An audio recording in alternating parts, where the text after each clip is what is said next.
नमस्कार। पत्र पत्रिकामा आजमा स्वागत छ। समाचार कक्षबाट म रामकृष्ण लामिछाने। तपाईँ यो प्रसारण गण्डकी र लुम्बिनी प्रदेशमा 107.6 मेगाहर्ज इन्टरनेट अनलाइनको www.radiosaligram.com.np बाट र हाम्रो एप्लिकेशन वेबसाइटबाट पनि विश्वभर एकैसाथ सुनिराख्नु भएको छ। पत्र पत्रिकामा आज प्रकाशित भएका पत्र पत्रिकाले छापेका पछिल्ला र ताजा समाचारहरूलाई हामीले उठान गर्ने गर्दछौं।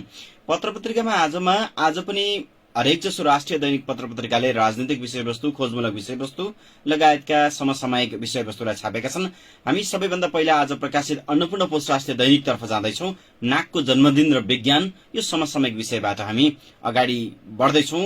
भवननाथ प्याकुरेलले लेखेको यो समाचारबाट पत्र पत्रिकामा आज सुरु गरौं।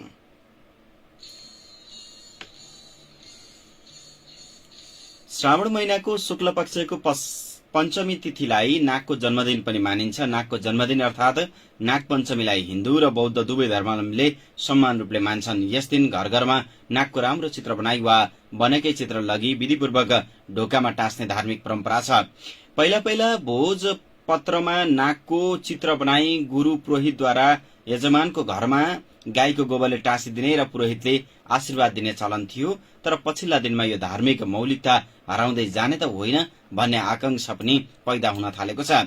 हिन्दू संस्कृतिमा नागको चित्रलाई घरको मूल ढोकामा टाँसी विधिपूर्वक सेतो कमलको फूल, दूध, गोबर, भेटी, दही, चन्दन, दुबो, बोलपत्र, लाभा, कुश, सिन्दूर, श्रीखण्ड, चन्दन, अक्षता र धूपदीप सहितको पूजा गरेमा नागदेवता प्रसन्न हुन्छन् भन्ने विश्वास छ। नागदेवतालाई सुगन्ध मनपर्ने भएकाले नाग पूजामा श्रीखण्ड चन्दनले पूजा गर्ने पनि चलन छ। यसैगरी विधिपूर्वक पूजा गरी ढोकाको शिरमा नाग टाँस्नाले घरमा चट्याङको डर नहुने, आगो सर्प तथा बिच्छीको भय नहुने, मेघ अग्नि र वज्रपात नपर्ने धार्मिक विश्वास छ। नागको पूजाले धनधान्य र सुख समृद्धि प्राप्त हुने, दैविक, भौतिक र प्राकृतिक आपद विपद र अनिष्ट नाश हुने र कालसर्प जस्ता योग पनि नष्ट हुने विश्वास गरिन्छ। नागको वासस्थान भएका पोखरी, पानी भएको कुवा, इनारमा गएर पूजा गर्ने चलन छ।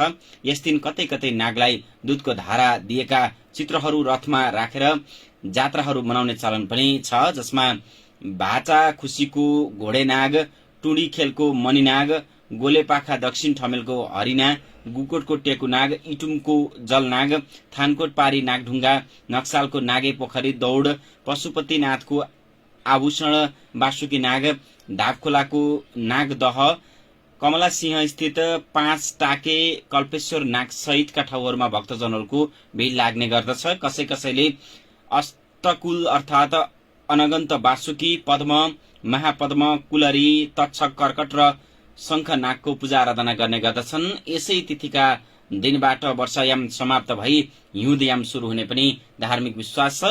मृत्यु उपरान्त प्राचीन पर्वतीय जातिहरूले वर्णन गर्दा गन्धर्व, किन्नर, राक्षस, विद्याधार, कंस, पुरुष, यक्ष, खस आदिको साथमा नाग जातिको पनि उल्लेख गरिएको छ।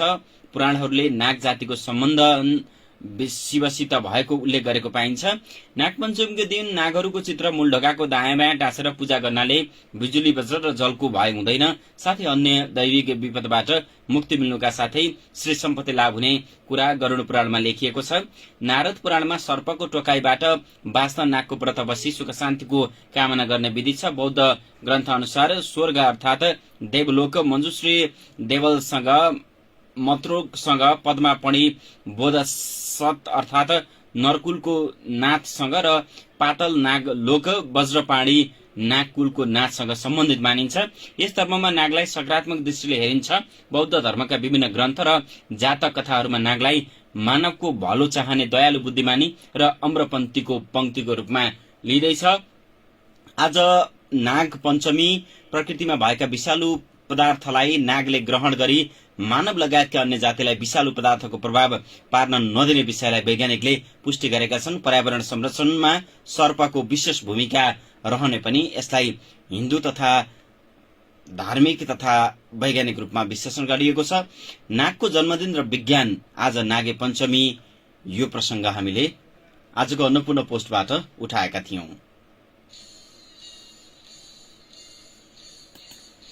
यसैगरी बीपीमा पटक पटक अख्तियारको छापा तर दोषीमाथि हुँदैन कारबाही विषयको शीर्षकलाई हामी उठान गर्दैछौं। बेथितिले अस्तव्यस्त बीपी कोइराला स्वास्थ्य विज्ञान प्रतिष्ठानमा बिहिबार छापा मारेर अख्तियार दुरूपयोग अनुसन्धान आयोगको टोलीले छानबिन शुरू गरेको छ।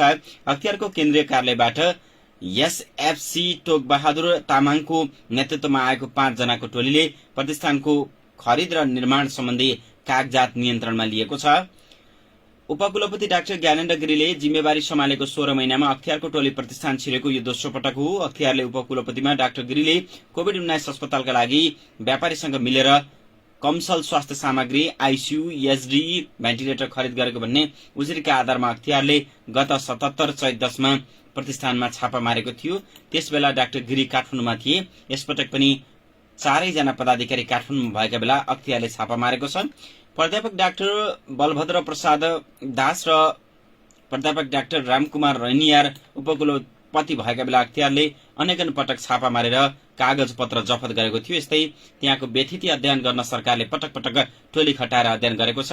ती सबै अनियमितता औंलाएका छन् तर यसबीचमा न कोही कारबाहीको दायरामा आएका छन् न प्रतिष्ठानमा व्यथिति घटेको छ।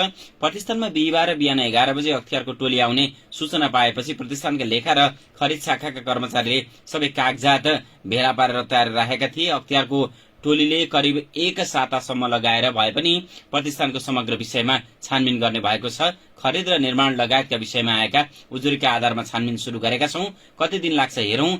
एसएसपी तामाङले भने टोलीले सबै उजुरीका आधारमा एकमुष्ट अध्ययन र छानबिन गरेर प्रतिवेदन आयोगमा बुझाउने अख्तियारका प्रवक्ता नारायण प्रसाद रिसालले बताए।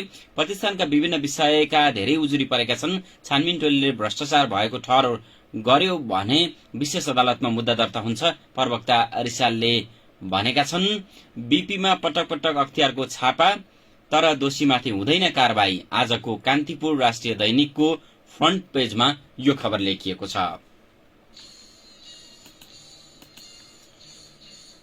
देशमा 1 करोड 23 लाख युवा स्वरोजगारीमा महिला अगाडि, रोजगारीमा पुरुष विषयको शीर्षकलाई उठाउँदैछौं। देशमा युवा जनसंख्या 1 करोड 23 लाख रहेको छ। राष्ट्रिय युवा नीति 2072 ले परिभाषित गरे अनुसार 16 देखि 40 वर्षसम्मका युवाको संख्या कुल जनसंख्याको 40.35% छ। त्यसमध्ये महिला 54.5% र पुरुष 45.5% रहेको पनि प्रतिवेदन उल्लेख छ। केन्द्रीय तथ्याङ्क विभागका अनुसार 27 साउनमा नेपालको जनसंख्या 3 करोड 4 लाख 29,030 पुगेको छ।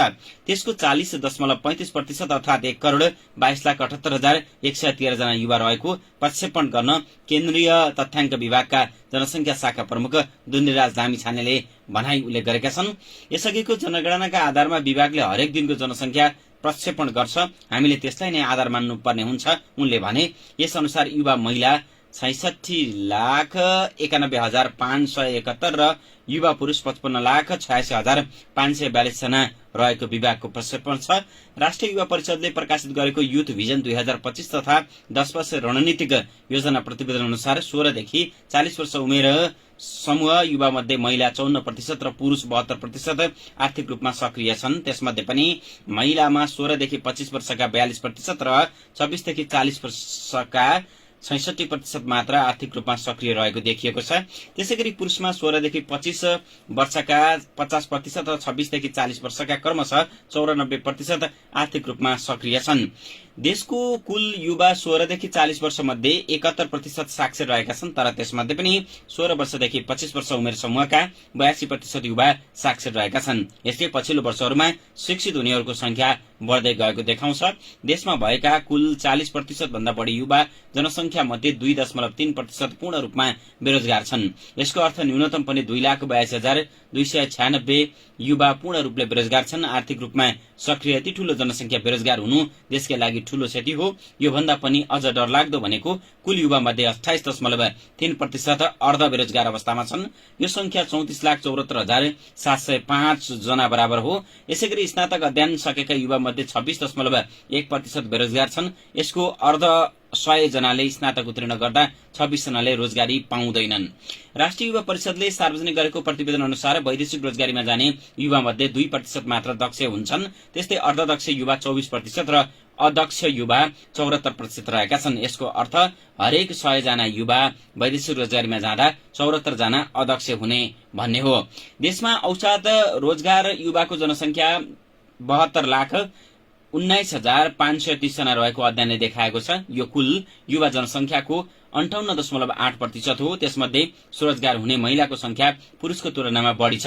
16 देखि 25 वर्ष उमेर समूहका महिलामध्ये 70% स्वरोजगार रहेको परिषदको तथ्याङ्क छ। त्यस्तै 26 देखि 40 वर्षका महिलामध्ये 74% स्वरोजगार छन्। त्यही उमेर समूहका पुरुषहरूमध्ये स्वरोजगारीको संख्या क्रमशः 40% र 52% मात्रै उल्लेख रहेको छ। देशमा 1,23,00,000 युवा, स्वरोजगारीमा महिला अगाडि, रोजगारीमा पुरुष। यो खबर जीवन बस्नेतले आजको नयाँ पत्रिका राष्ट्रिय दैनिकमा लेख्नु भएको छ। बल्छीमा पर्न थाले दुर्लभ डल्फिन, यो समाचार हामीले उठाउँदैछौँ। मानिसपछिको सबैभन्दा बढी चेतनशील र चलाख प्राणी मानिने डल्फिन मानिसबाट बढी जोखिममा पर्न थालेको छ। मानिसले थापेको बल्छी र जालमा फसेर डल्फिन मर्न थालेपछि नेपालमा यसको अस्तित्व झन् संकटमा परेको हो। नेपालमा कोशी, नारायणी तथा कर्णाली र यसका सहायक नदीहरूमा डल्फिन पाइने गर्छ। कोशी तथा नारायणीमा सहजै देखिन सक्ने भए पनि कर्णालीका सहायक नदीहरूमा बर्खाका बेला डल्फिन सहजै देख्न सकिन्छ। पहिलो पटक 2058 सालमा कर्णाली नदी र यसका सहायक नदीमा डल्फिन पाइने कुरा प्रमाणित गरिएको छ। डल्फिन संरक्षण केन्द्रका सचिव विजयराज श्रेष्ठले हाल बर्खाका बेला यी नदीमा 120 सम्म डल्फिन देखिने बताउनु भएको छ।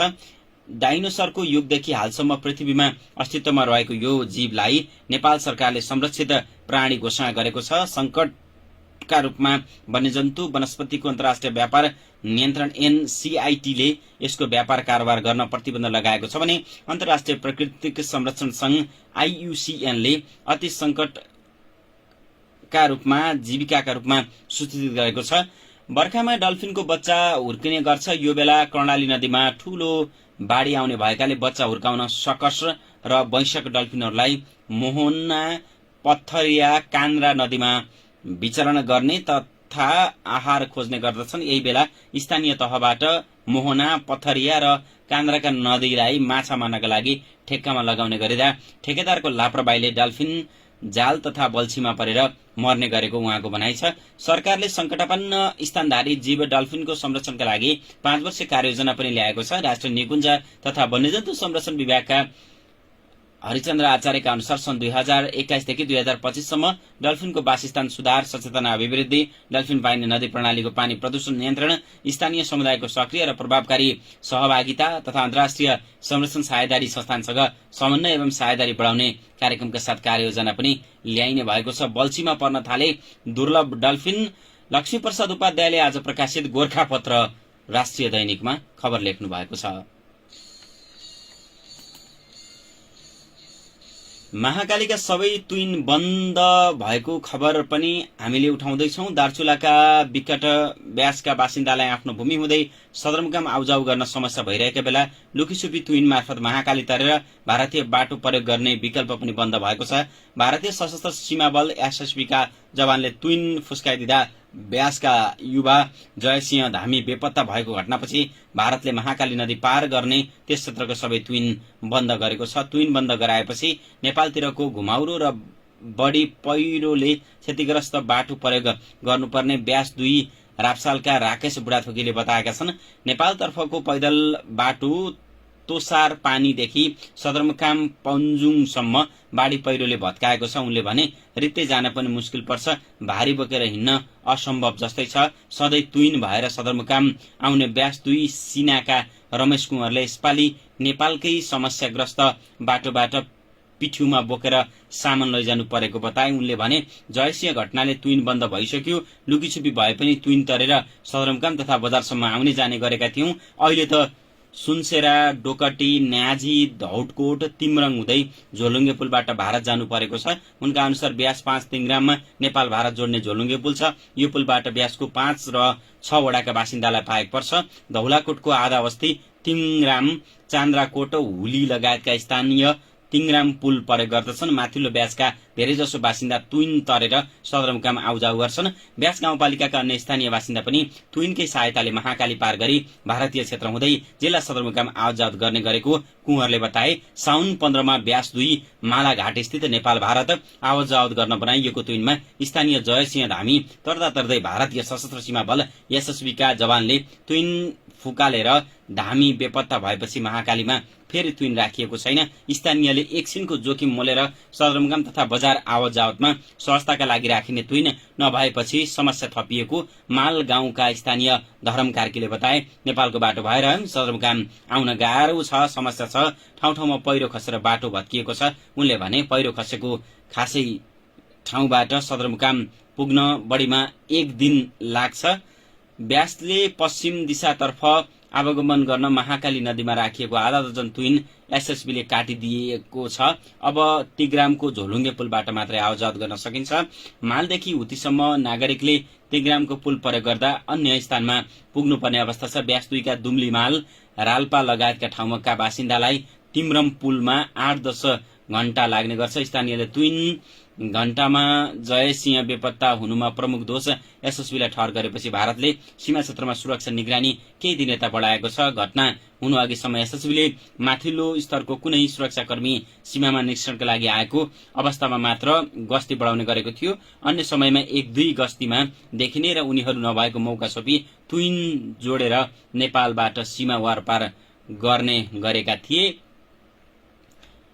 महाकालीमा सबै तुइन बन्द, व्यवसायीलाई सदरमुकाम पुग्न सकस। नेपाल भारत जोड्ने झोलुङ्गे पुल तत्काल बनाउन स्थानीयले माग गरेका छन्। आजको कान्तिपुर राष्ट्रिय दैनिकमा मनोज बडुले यो खबर लेख्नु भएको छ।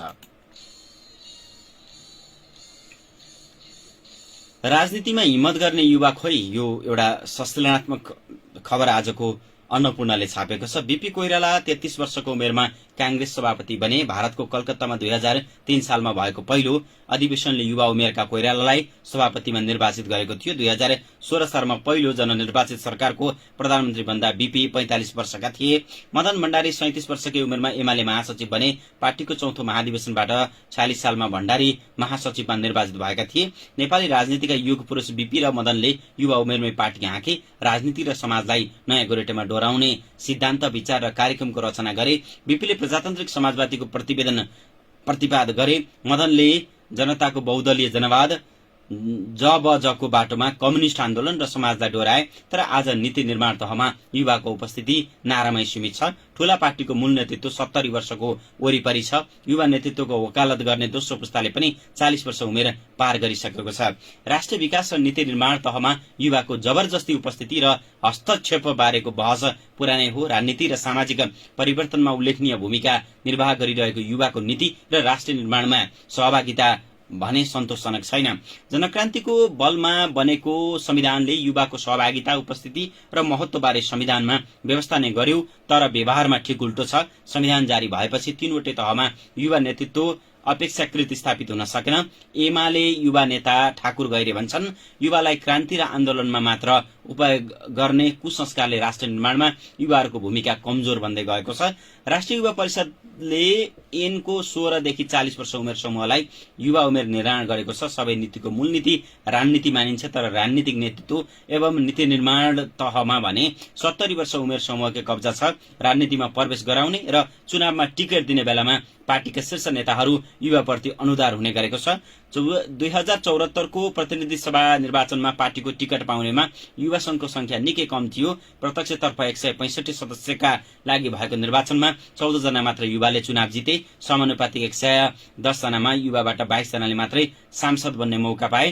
प्रतिनिधि सभामा 13.09% मात्र युवाको सहभागिता भएको निर्वाचन आयोगले जनाएको छ। 59 सदस्यीय राष्ट्रिय सभामा 4 जना मात्र युवा संसद छन्, जुन 6.77% हो। सातवटै प्रदेशका 550 प्रदेश सभामा 130 जना, 923/660% युवा छन्। स्थानीय तहको नेतृत्वमा पनि युवाको सहभागिता कम छ। आयोगका अनुसार स्थानीय तहमा 35,041 पदका लागि भएको निर्वाचनमा 13,893 पदमा युवाहरू निर्वाचित भएका थिए। 293 मेयर मध्ये 52 युवा र 293 उपमेयर मध्ये 111 निर्वाचित भए। स्थानीय तह अन्तर्गत 460 अध्यक्ष पदका लागि भएको निर्वाचनमा 112 जना युवा र 460 उपाध्यक्ष मध्ये 237 युवा निर्वाचित भए। राजनीतिक परिवर्तनका ठूला आन्दोलन र क्रान्तिमा युवाहरूको उल्लेखीय भूमिका रहे पनि समाज परिवर्तनका आन्दोलनमा युवाहरूलाई पछि पार्ने गरिएको छ। मरुभूमिमा मूल फुटाउनेदेखि बाँझा जमिनलाई उर्वर बनाउने युवाहरूको नेतृत्व तहमा कम उपस्थितिका कारण मुलुकले काँचुली फेर्न नसकेको युवा नेताहरूको ठहर छ। कांग्रेस युवा नेता प्रदीप पौडेल राजनीतिमा दोस्रो पुस्ता नै नेतृत्वमा नपुगेका बेला युवा नेताको कुरा केवल कल्पना मात्र भएको बताउँछन्। आन्दोलन, जुलुस र धरनामा ढुङ्गा हान्नेदेखि सुरक्षा घेरा तोड्न युवाहरूलाई अगाडि बढाइन्छ, तर देश विकास र समृद्धिमा युवाहरूलाई अगाडि नबढाउँदा देश उभो लाग्न नसकेको जानकारहरू बताउँछन्। राजनीतिमा हिम्मत गर्ने युवा खोइ। बीपी 33 र मदन 37 वर्षमा नेतृत्वमा पुगेका थिए। यो पुस्ताका कोही पनि त्यो ठाउँमा पुगेनन्, लिनै सकेनन्। राजनीतिमा पुस्तान्तरण नभएको खबर आजको अन्नपूर्ण पोस्ट राष्ट्रिय दैनिकले छापेको छ।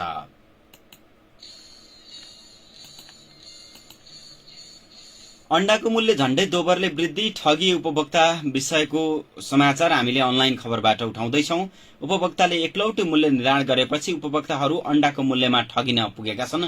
2 महिनाको अवधिमा अण्डाको उपभोक्ता मूल्य झण्डै दोब्बरले वृद्धि भएको छ, तर मूल्य बढ्नुको कारणबारे सरकार र नियामक निकाय नै मौन 20 दिन अघि प्रति गोटा 12 रुपियाँमा बिक्री भइरहेको अण्डाको मूल्य अहिले खुद्रा बजारमा 20 रुपियाँ पुगेको छ। कुखुराको अण्डाको मूल्य हालसम्मको उच्च भएको नेपाल अण्डा उत्पादक संघले जनाएको छ। 3 साता अघि प्रति क्रेट 365 रुपियाँमा कारोबार भएको अण्डाको मूल्य अहिले 420 रुपियाँ पुगेको संघका अध्यक्ष शिवराम केसीले बताएका छन्। सवारी साधन सहज उपलब्ध भएको ठाउँमा प्रति गोटा 16 रुपियाँसम्म अण्डाको खरिद बिक्री हुनुपर्ने भए पनि 20 रुपियाँसम्ममा कारोबार भएको पाइएको उनले बताए। कोरोनाका कारण विगत भन्दा अहिले अण्डाको माग बढेसँगै मूल्य पनि बढेको उनले बताए। कोरोनाका कारण पौष्टिक आहार बढाउन उपभोक्ताले अण्डाको खपत बढेको र यही बेला लागत पनि बढ्दा मूल्य उच्च भएको अध्यक्ष केसीले भने। अण्डा उत्पादनका लागि गरिने लगानीको 75% हिस्सा दानामा खर्च हुने र दानाको भाव बढेर छाड्न सक्नु भए अवस्था नरहँदा अण्डाको भाव बढेको उनले बताए। अण्डाको संघले तोकेको मूल्य भन्दा 5 रुपियाँ कम रकम किसानले पाउने भएकाले मूल्य बढेर किसानलाई फाइदा पुग्ने संघको दाबी छ, तर दानाको मूल्यकै कारण अण्डाको मूल्य बढेको कुरा झुटो भएको नेपाल दाना उद्योग संघले जनाएको छ। पछिल्लो 3 महिनाको अवधिमा अण्डाको भावलाई असर गर्ने गरी दानाको मूल्य नबढेको संघका वरिष्ठ उपाध्यक्ष शंकर प्रसाद कणेलले बताएका छन्। बजारमा बढी मूल्यमा बिक्री हुने 50 किलो दानाको बिक्री मूल्य 3700 रुपियाँ रहेको र उक्त मूल्य पछिल्लो 3 सातादेखि प्राय स्थिर रहेको उनले बताए। दानाको भाव बढेका कारण अण्डाको मूल्य पनि बढेको हो उनले भने।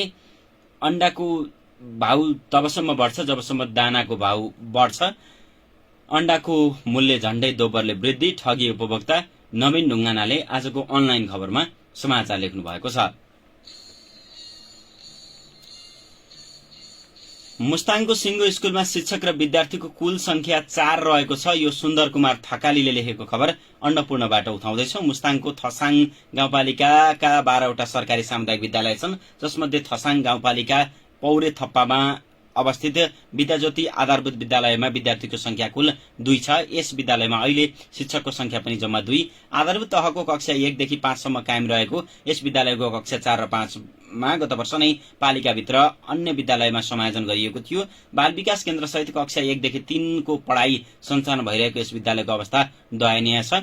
विद्यालयको कक्षा 1 देखि 3 का कोठाहरू हाल विद्यार्थी नहुँदा पुरै खाली छन्।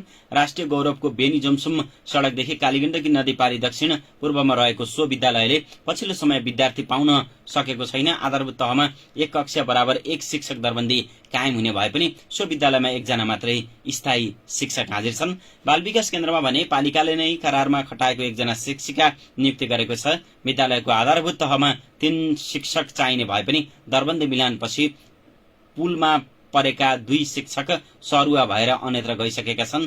थसाङमा नयाँ शैक्षिक सत्रको पठन पाठन सुरु गरिए पनि विद्यार्थी विद्यालयमा नहुँदा सो विद्यालयका 1 जना शिक्षकले दैनिक विद्यालय कुरेर बस्नुपर्ने बाध्यता छ। म्याग्दी र मुस्ताङको सीमा क्षेत्रमा सञ्चालित विश्वज्योति आधारभूत विद्यालय 2045 सालमा स्थापना भएको थियो। सो विद्यालयको नजिकै म्याग्दीको अन्नपूर्ण गाउँपालिका 3 कुप्चे पानीका अर्का 1 आधारभूत विद्यालय छ। म्याग्दी र मुस्ताङको सीमा क्षेत्र नजिकै रहेको यी 2 विद्यालय मध्ये विद्याज्योतिमा विद्यार्थी भर्ना हुन छाडेको पाइन्छ। विद्यालयमा विद्यार्थी नहुँदा पालिकाले अन्य विद्यालयमा समायोजन गर्ने मनस्थिति त्यहाँ बनाएको छैन। विद्यालयका प्रधानाध्यापक तुल प्रसाद गौचनले गत वर्ष नै 4-5 कक्षा अन्य विद्यालयमा समायोजन भएको बताए। उनले विद्यालयमा आवश्यक सुविधा नहुँदा विद्यार्थी भर्ना हुन छाडेको वास्तविकता पनि बताएका छन्। मुस्ताङको सिङ्गो स्कुलमा शिक्षक र विद्यार्थीको कुल संख्या 4। सुन्दर कुमार थकालीले आजको अन्नपूर्ण पोस्टमा यो खबर लेख्नु भएको छ। र अन्त्यमा कांग्रेस जिल्ला सभापतिको निष्कर्ष विशेष महाधिवेशन स्वीकार्य छैन। आजको कान्तिपुरले देखेको खबर उठाउँदैछौं। कांग्रेसका संस्थापन पक्षका जिल्ला सभापतिले महाधिवेशन आजको आवश्यकता भएको र विशेष महाधिवेशन स्वीकार्य नभएको निष्कर्ष निकालेका छन्। संघीय राजधानी काठमाडौँमा उपलब्ध 22 जिल्लाका कांग्रेस सभापतिको साउन 27 र 28 गतेको भेलाले शीर्ष नेताको तहबाट विशेष महाधिवेशनको मागका सम्बन्धमा आवाज सुनिनु दुःखद भएको निष्कर्ष समेत निकालेका छन्। कांग्रेसमा निर्धारित मितिमा महाधिवेशन गर्न नसकिने अवस्था उत्पन्न भएमा विशेष महाधिवेशन गरेर भए पनि पार्टीको वैधानिकता जोगाउनु पर्ने केही नेताहरूले राखेको धारणाप्रति जिल्ला सभापतिले यस्तो निष्कर्ष निकालेका हुन्। भेलाले पार्टीको क्रियाशील सदस्यता छानबिन समितिले टुङ्गो लगाएका क्रियाशील फाइल बाहेक विवादमा आएका 12 सप्तरी लगायतका जिल्लाको फाइल मात्र खोली विधान सम्मत निर्णय अगाडि बढाउनको लागि पनि आग्रह गरेको छ। भेलाले 2074 को निर्वाचनमा केन्द्र र प्रदेशमा कांग्रेसले अनपेक्षित रूपमा बिहोरेको हार, केन्द्रीय सभापति शेरबहादुर देउवाको राजनीतिक सुझबुझ, धैर्यता र समयानुकूल निर्णयका कारण चुनावको 40 महिनापछि नै केन्द्रमा नेतृत्वसहित विभिन्न पदमा प्रदेशमा समेत सरकारमा कांग्रेस सफल भएको निष्कर्ष निकालेका छन्। छलफलको निष्कर्षसहित बिहिबार केन्द्रीय सभापति देउवालाई ध्यानाकर्षण गराएको पनि बताइएको खबर आजको कान्तिपुर राष्ट्रिय दैनिकले छापेको छ। हवस् त आज प्रकाशित भएका पत्रपत्रिकाहरूका खबरहरू सहित पत्रपत्रिकामा आजको समय यही सकिन्छ। प्राविधिक मित्र साजन परियारलाई धन्यवाद दिँदै समाचार कक्षबाट हामी सबै बिदा हुन्छौं। तपाई रेडियो शालिग्राम 100.6 मेगाहर्ज सुन्दै गर्नुहोला। नमस्कार।